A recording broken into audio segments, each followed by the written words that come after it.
अध्याय 4 और चैप्टर का नाम क्या है अपने? धनायन विनिमय। अच्छा, आयन विनिमय क्या? आयन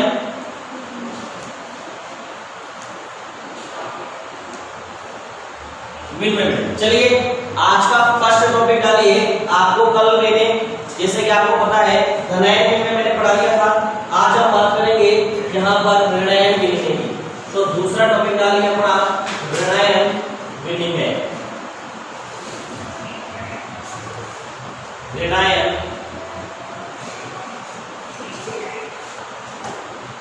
विनिमय या विनिमय भी आप लोग इसको लिख सकते हैं, विनिमय, ऋणायन विनिमय। ठीक है बेटा। अब जिस प्रकार से आपके धनायनों में क्या था कि समाज सजातीय, जैसे कि आप कह रहा था मैं कि आपके कोई सजातीय जो धनायन थे उसकी जगह आपका कोई सजातीय जो धनायन है वो एक धनायन को क्या कर देगा? रिप्लेस कर देता है। क्या कर देता है?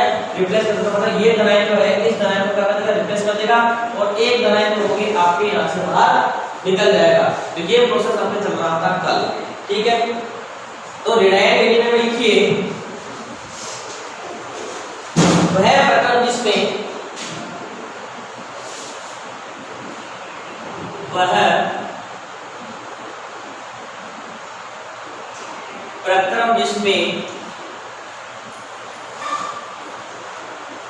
Fe एवं Al, बेटा ये Fe को ऊपर क्या कहते हैं? आयरन कहते हैं। ठीक है। Al को ऊपर क्या कहते हैं? एल्यूमिनियम कहते हैं। यौगिकों के स्थान पर Al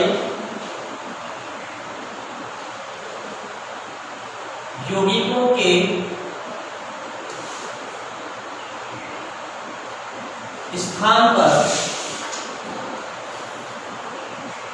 के स्थान पर OH माइनस आयन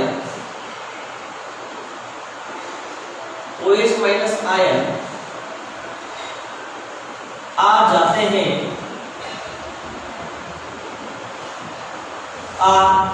हैं इसे या इस प्रक्रम को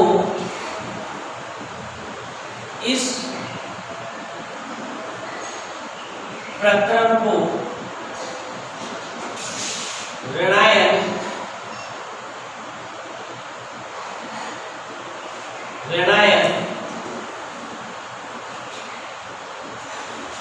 विनिमय कहते हैं। इस प्रक्रम को ऋणायन विनिमय कहते हैं। ऋणायन विनिमय कहते हैं। ठीक है। देखिए बेटा जी, ये तो हो गया आपकी इसकी परिभाषा। देखो कि वह प्रक्रम जिसमें आपके कोई Fe है, मतलब आयरन जो है, तो Fe के ऊपर चार्ज कितना होता है बेटा? ये आपके Fe+2 चार्ज। ठीक है। इसी प्रकार से आपका जो एल्यूमिनियम जो है, एल्यूमिनियम पर आपके कौन सा चार्ज होता है? +3 चार्ज होता है। ठीक है। तो इन दोनों के स्थान पर, यौगिकों के स्थान पर यदि आपका कोई OH माइनस आयन आकर के इनको क्या कर दे? रिप्लेस कर दे या इनकी जगह आकर के बैठ जाए, तो ऐसा प्रक्रम आपके ऋणायनिक प्रक्रम कहलाता है। ये चीज आप लोगों को समझ में आ चुकी होगी। और बेटा जी इस प्रक्रम का जो दूसरा जो नाम है वो है आप लोगों के अम्ल विनिमय भी हम इसे कहते हैं। तो देखो इस प्रक्रम का दूसरा नाम, इस प्रक्रम का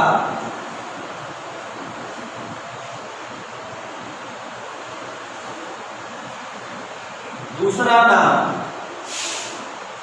अम्ल विनिमय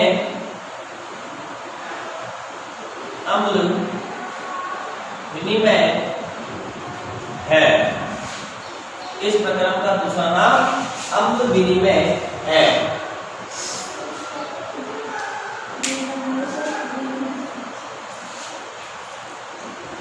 अम्ल विनिमय है। ठीक है। ये बात तो हो गई अपने ऋणायन की। मैंने कहा था छोटा टॉपिक है, इतना सा टॉपिक है। इसके अंदर क्या था कि जिस प्रकार से आपके किसी मृदा के अंदर यदि आपके Ap आयन है, आपके एल्यूमिनियम आयन है, तो इन आयनों की जगह आपका जो OH माइनस आयन जो होगा वो यदि उनके आगे बैठ जाए, यदि वो उनके आगे बैठ जाए, उनको हटा के बैठ जाए, तो इसी प्रोसेस को हम क्या कहते हैं बेटा जी, ऋणायन विनिमय कहते हैं। और इसका जो दूसरा नाम जो है वो अम्ल विनिमय ही कहलाता है। आप लोगों से यहाँ से ऋणायन विनिमय ना देकर के यदि कहते हैं कि अम्ल विनिमय किसे कहते हैं या अम्ल विनिमय की परिभाषा दीजिए, तो आपको ये परिभाषा उसके अंदर लिखनी पड़ेगी। अगला टॉपिक लिखिए, मृदा की ऋणायन विनिमय क्षमता। मृदा की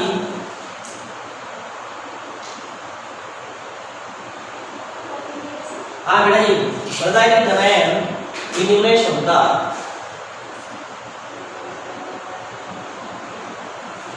विनिमय क्षमता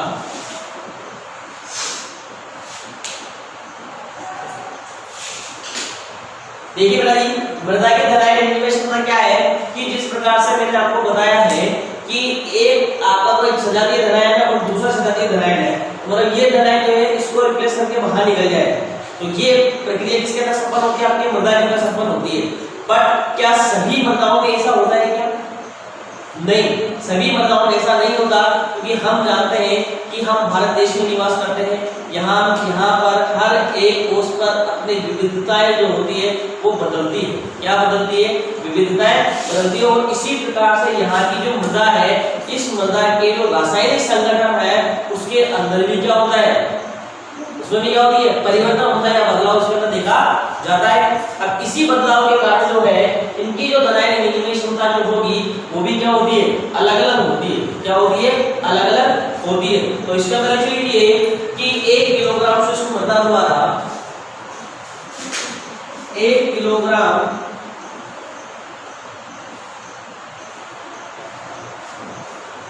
शुष्क मृदा द्वारा 1 किलोग्राम शुष्क मृदा द्वारा अधिशोषित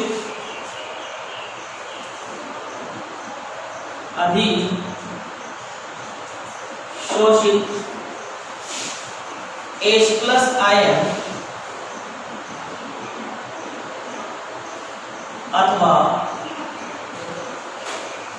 अधिशोषित H+ आयन अथवा अन्य ऋणायनों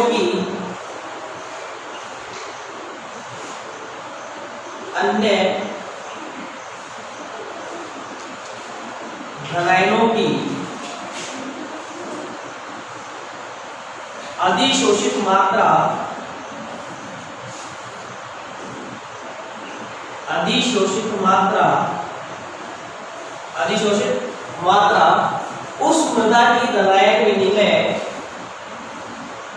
उस मृदा की ऋणायन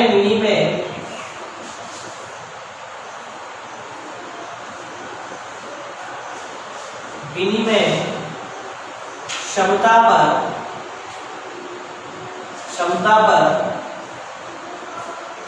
पर निर्भर करती है,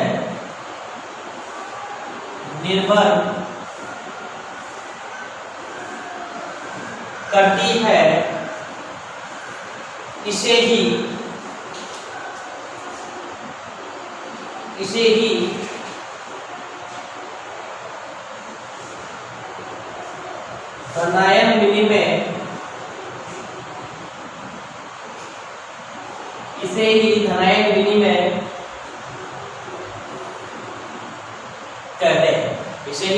विनिमय कहते हैं। तो देखिए बालों, इधर समझ लो,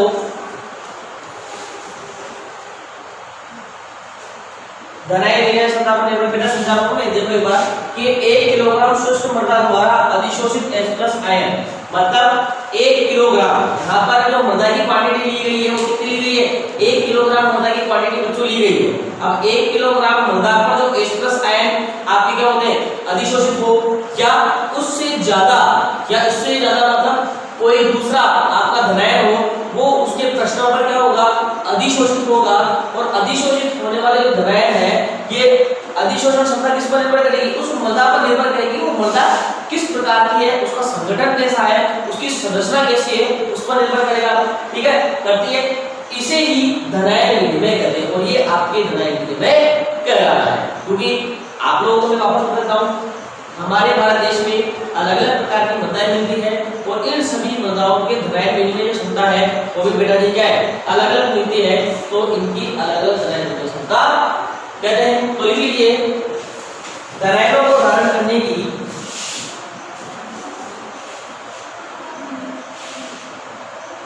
धनायनों को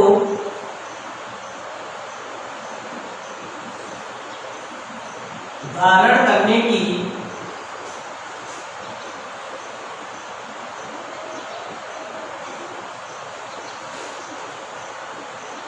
विभिन्न मृदाओं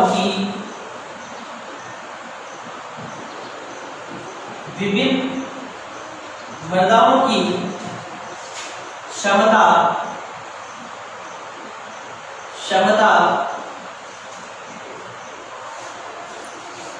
भिन्न भिन्न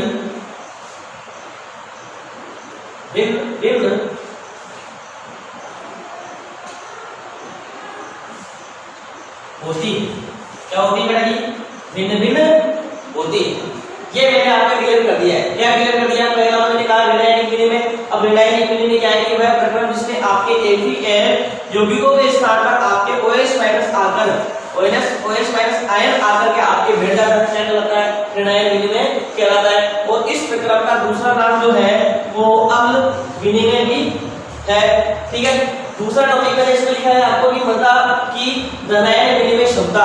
अब मृदा की धनायन विनिमय क्षमता क्या है कि 1 किलोग्राम शुष्क मृदा द्वारा अधिशोषित H+ आयन अथवा अन्य धनायनों की अधिशोषित मात्रा ही उस मृदा की क्या कहलाती है, धनायन विनिमय क्षमता कहलाती है। और ये जो धनायन विनिमय जो क्षमता है ये भिन्न मृदाओं की क्या होती है बेटा जी, भिन्न होती है। ये विभिन्न मृदाओं की जो धनायन क्षमता है वो क्या होती है बेटा जी, भिन्न होती है। ये सभी का क्लियर है बेटा जी, क्लियर है बेटा। कहां से बेटा, ये वाला ठीक है। मैं दोबारा समझाता हूं कि बेटा ये जैसे मान ले ये तेरी कोई क्ले है, क्या है ये क्ले होता है। ठीक है, अब इस मृदा पर क्या होंगे कि जिस प्रकार से ये धनायन है वो इसके पृष्ठ पर क्या होंगे, अधिशोषित होंगे। क्या होंगे, अधिशोषित होंगे। अब क्ले पर ये धनायन अधिशोषित क्यों होते हैं, क्योंकि क्ले पर जो आवेश जो होता है, क्ले पर जो आवेश जो होता है वो कैसा होता है, ऋणावेश होता है। कैसा होता है, ऋणावेश। अब क्योंकि ये मृदा तो पता नहीं कौन सी थी, अब दूसरी मृदा ले लो कि जैसे मान लीजिए इसका जो आकार वो बड़ा है, किसी मृदा का कणों का आकार बड़ा है, तो क्या होगा कि इसके पृष्ठ पर जो धनायनों को धारण करने की क्षमता जो हो गई वो क्या हो गई, इस मृदा से क्या हो गई, ज्यादा हो गई ना।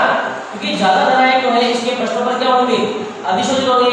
तो इसी प्रकार से जो भिन्न प्रकार की जो मृदाएं हैं इनके कारण जो है धनायनों को धारण करने की क्षमता क्या होती है, भिन्न होती है। तो इसे ही हम धनायन विनिमय क्षमता कहते हैं। क्या कहते हैं इसे, धनायन विनिमय क्षमता इसे कहते हैं।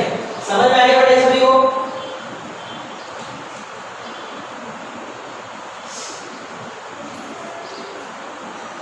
तो बेटा धनायन विनिमय क्षमता कोई बात है, धनायन विनिमय क्षमता ये क्षमता और ये धनायन विनिमय कहां लिख रखा बेटा, सब लिख रखा है मैंने स्कूल बोर्ड में, आप पढ़ो तो सही।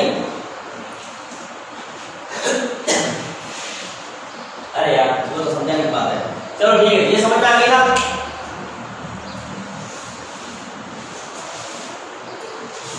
नेक्स्ट लिखिए बेटा ये क्वेश्चन है आपको, क्वेश्चन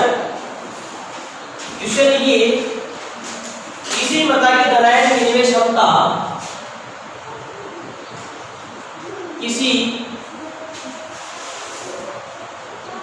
मृदा की धनायन विनिमय क्षमता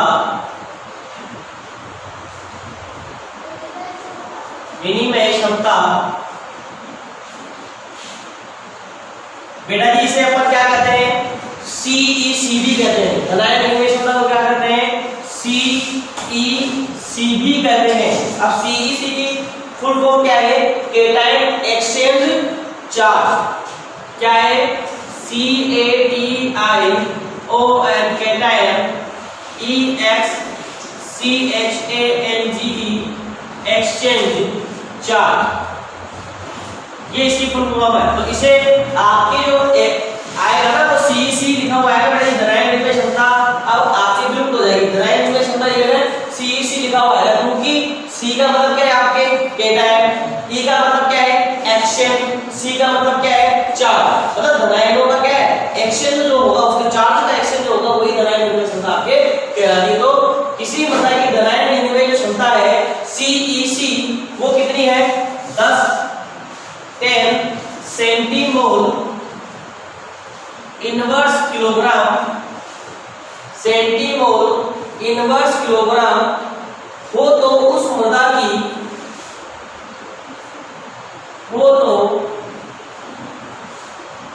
उस मृदा की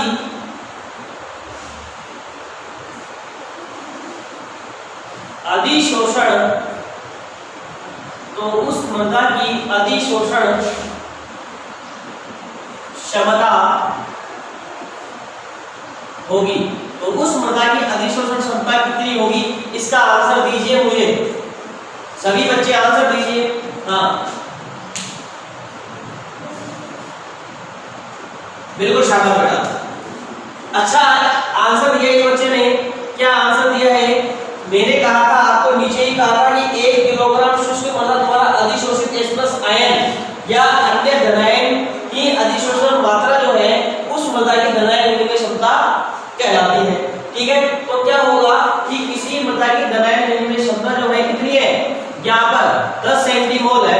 तो यहाँ पर कहने का मतलब यह है कि इसकी जो 1 किलोग्राम जो मृदा जो है, 1 किलोग्राम मृदा जो है वो आपके 10 सेंटीमोल किलोग्राम होगी, क्योंकि पर किलोग्राम आपके यहाँ पर दिया हुआ है, ये पर किलोग्राम आपके बेटा दिया हुआ है। तो इससे आपको पता चल जाएगा कि इस मृदा की धनायन विनिमय क्षमता कितनी है, कि इस मृदा की 1 किलो जो मृदा जो है वो 10 सेंटीमोल किलोग्राम -1 जो है आपके धनायनों को क्या करेगी? अधिशोषित करेगी। सीधा सीधा आंसर आपके स्क्रीन में दिया हुआ है, क्योंकि 1 किलो में ये है तो 2 किलो में कितनी हो जाएगी? तो 2 किलो में कितनी हो जाएगी बेटा? ये आपके 2 किलो में हो जाएगी 20 सेंटीमोल किलोग्राम -1, तो 2 किलो में ये इतनी हो जाएगी बेटा।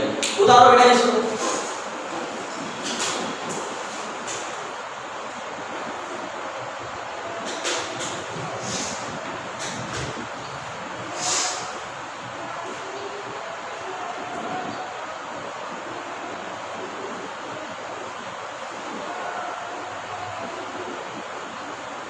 उतार लिया?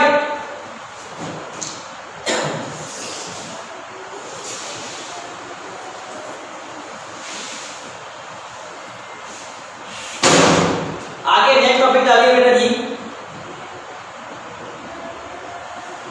धनायन विनिमय क्षमता को, धनायन विनिमय क्षमता को प्रभावित करने वाले कारक, प्रभावित करने वाले कारक,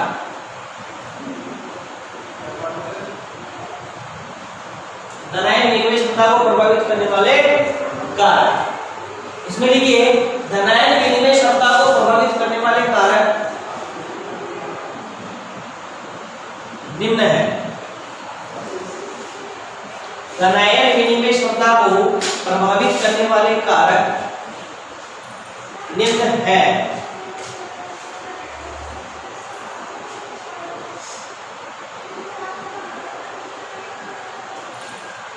इसका पहला लिखिए बेटा जी, मृदा कणाका, मृदा कणाका, मृदा कण आकार,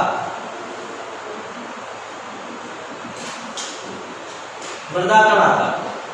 अब बेटा ये देखिए मैंने आपको कहा कि क्या नाम से कोई मृदा जो है उसकी धनायन विनिमय क्षमता को कौन प्रभावित करेगा, उसका संगठन प्रभावित करेगा।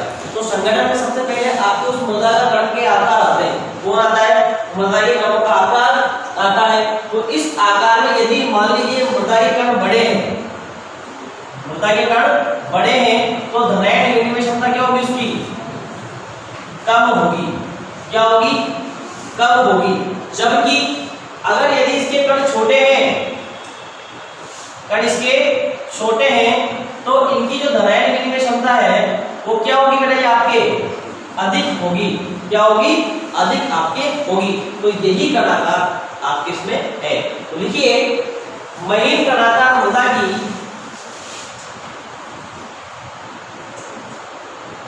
महीन कणाकार मृदा की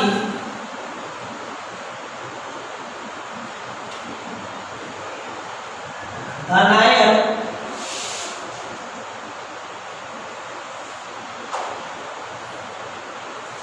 विनिमय क्षमता धनायन विनिमय क्षमता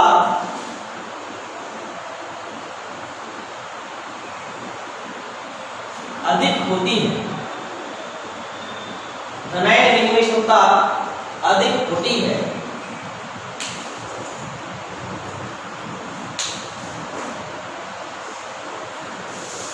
जैसे जैसे बलुई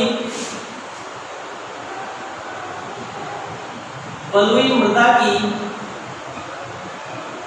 CEC, बलुई मृदा की जो CEC बेटा ये आपके होगी वो होगी 5 से 10 सेंटीमोल किलोग्राम इनवर्स, किलोग्राम इनवर्स। जबकि आपके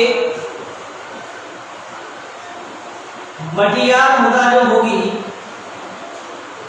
मटियार मृदा की CEC जो होगी वो होगी आपके 15 से 20 सेंटीमोल किलोग्राम -1, सेंटीमोल किलोग्राम -1 आपकी होगी। दोबारा सुना बेटा जी, बलुई मृदा की जो आपके CEC है, मतलब आपके धनायन विनिमय जो क्षमता है वो 5 से 10 सेंटीमोल किलोग्राम -1 होगी। ठीक है। इसके बाद में जो मटियार जो मृदा है इसकी जो CEC आपके होगी वो कितनी होगी? 15 से आपके 20 सेंटीमोल -1 आपकी इसमें होगी। क्लियर है? दूसरा लिखो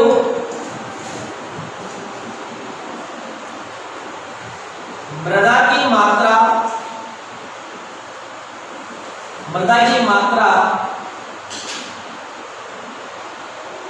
एवं प्रकार, मृदा की मात्रा एवं प्रकार।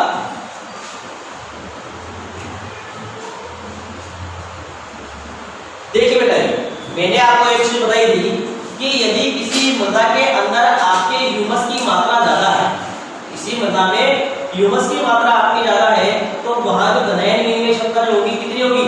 ज्यादा होगी। क्योंकि मैंने आपको बताया था कि जो अकार्बनिक पदार्थ जो है, अकार्बनिक पदार्थ, अब अकार्बनिक पदार्थों में क्या है कि आपकी जो धनायन विनिमय क्षमता जो होती है क्या होती है? आपकी कम होती है। परंतु आपके जो कार्बनिक पदार्थ जो है क्या है? कार्बनिक पदार्थ। अब कार्बनिक पदार्थ में आपकी क्या आ गया? आपकी ह्यूमस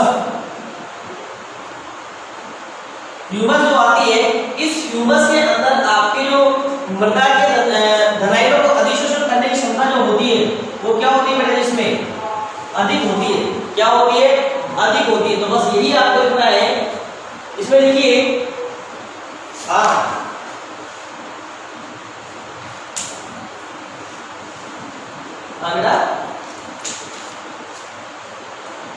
बेटा ये सुविधा होती है। ठीक है। इसमें लिखिए मृदा में के की मात्रा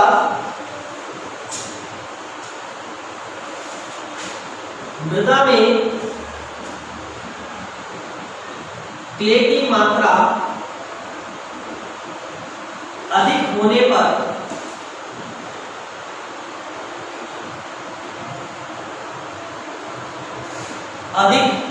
पर धनायन विनिमय क्षमता धनायन विनिमय क्षमता धनायन विनिमय क्षमता क्या होगी बेटा जी? अधिक होगी। क्या होगी? अधिक होती है, अधिक होती है।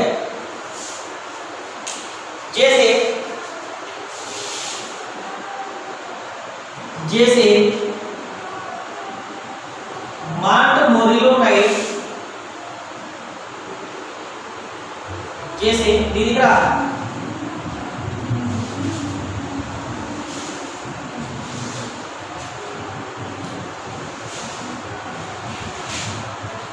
जैसे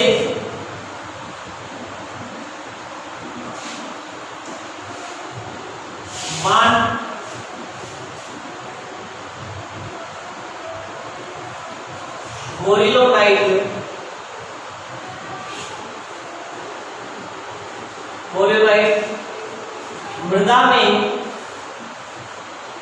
मृदा में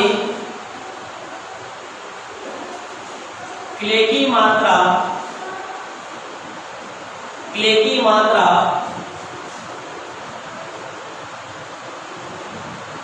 अधिक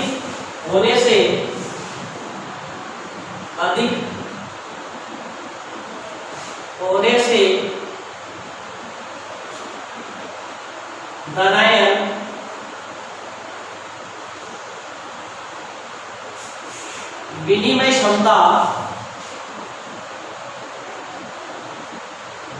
विनिमय क्षमता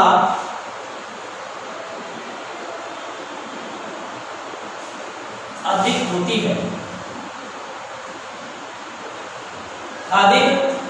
है, जबकि या परंतु जो आपकी इच्छा हो, जबकि या परंतु जो इच्छा हो वो लगाएगा। परंतु केओलिनाइट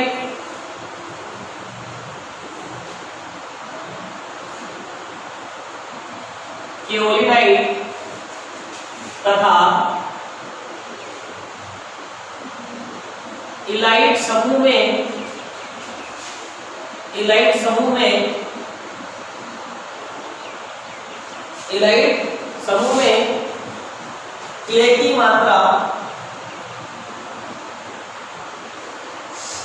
क्ले की मात्रा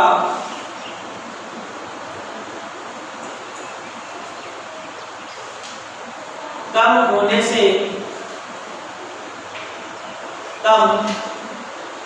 से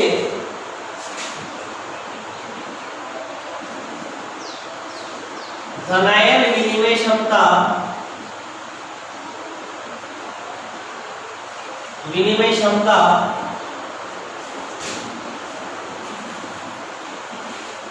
कम होती है।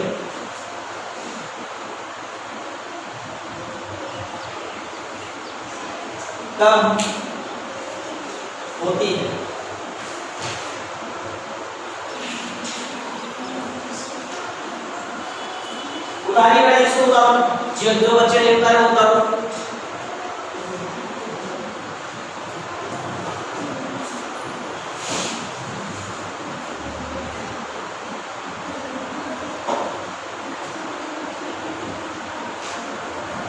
क्षमता कम होती है। देखिए बेटा जी, मैंने आपको बताया है कि मृदा की मात्रा एवं प्रकार, ठीक है। मृदा में क्ले की मात्रा अधिक होने पर धनायन विनिमय जो क्षमता जो है वो क्या होती है बेटा जी? अधिक होती है। क्या होती है? अधिक होती है। तो मैंने यहाँ पर आपको समझाया था कि जिस मृदा में अकार्बनिक पदार्थ होंगे उसकी जो मृदा की जो आपके धनायन अधिशोषण की जो क्षमता होगा वो कम। तो आपके ध्यान रखना कि केओलिनाइट और आपके इलाइट समूह में ह्यूमस की जो मात्रा है या क्ले की जो मात्रा है वो क्या होती है? कम होती है। तो ह्यूमस या क्ले की मात्रा कम होने के कारण क्या होता है? इनकी जो धनायन विनिमय क्षमता जो है वो क्या होती है? कम होती है। जबकि आप लोगों के माइंड मोरिलोनाइट में ह्यूमस की मात्रा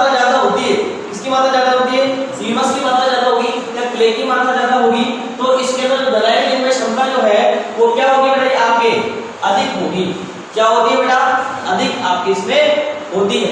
समझ में आ गया सबको ये बात? ठीक है। तो नेक्स्ट लिखिए इसमें पीएच। बिल्कुल साहब, मार्कोनाइट, केओलिनाइट और आपके इलेक्ट्रियम सब पता के प्रकार। नेक्स्ट लिखिए तीसरा पीएच। तीसरा लिखिए पीएच। इसमें लिखिए क्षारीय मृदाओं की, क्षारीय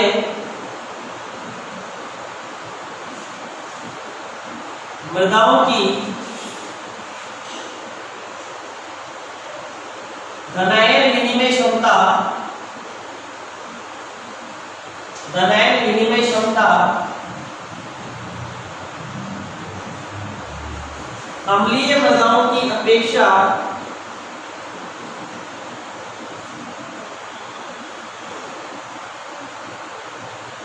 अम्लीय मृदाओं की अपेक्षा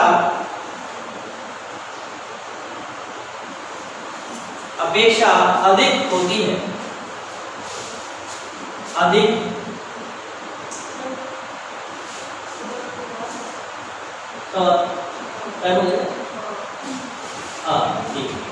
अधिक होती है, अधिक होती है। ठीक है, अब ध्यान रखना बेटा जी, जबकि आप लोगों को एक क्वेश्चन आपके मन में आया होगा कि जो अम्लीय जो मृदा जो है इनके अंदर तो धनायन बहुत सारे मिलते हैं, जबकि क्षारीय जो मृदा है इनके अंदर धनायन जो होते हैं वो बहुत कम मिलते हैं। तो अब आप लोग ये सोच लो कि भैया इसके अंदर तो धनायन विनिमय क्षमता ज्यादा है, जबकि आपके अम्लीय मृदा में कम क्यों, इसके अंदर धनायन ज्यादा है। बात से स्पष्ट हो रहा है कि अम्लीय मृदाओं में जो धनायन है वो ज्यादा मिलते हैं, जबकि आपके जो क्षारीय मृदा जो इसके अंदर धनायन कम मिलते हैं। तो जरूरत किसको पड़ी, धनायनों की। क्षारीय मृदा को ज्यादा पड़ी ना, तो क्षारीय मृदा ज्यादा क्या करेगी, धनायन विनिमय क्षमता अधिक रखेगी, धनायनों को ये अधिक मात्रा में अवशोषित करेगी। इस चीज का मैंने आप इसमें ध्यान रखना। इसका लास्ट है आपके चौथा, फोर्थ है कार्बनिक पदार्थ।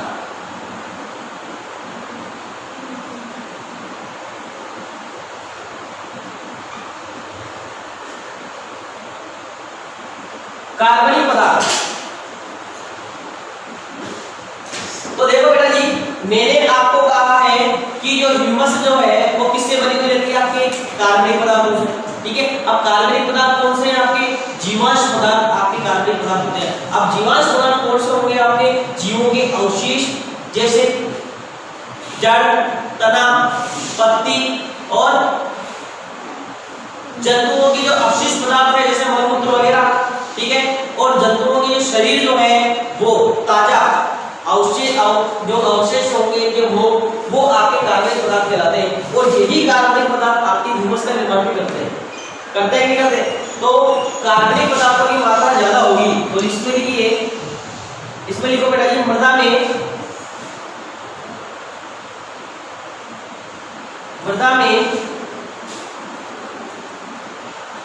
कार्बनिक पदार्थ की मात्रा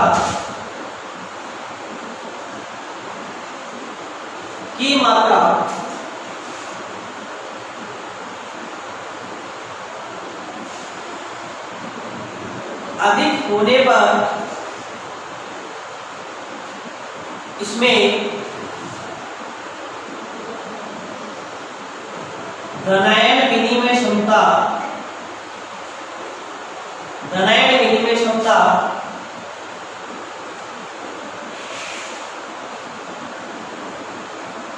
अधिक होती है, धनायन विनिमय क्षमता अधिक होती है।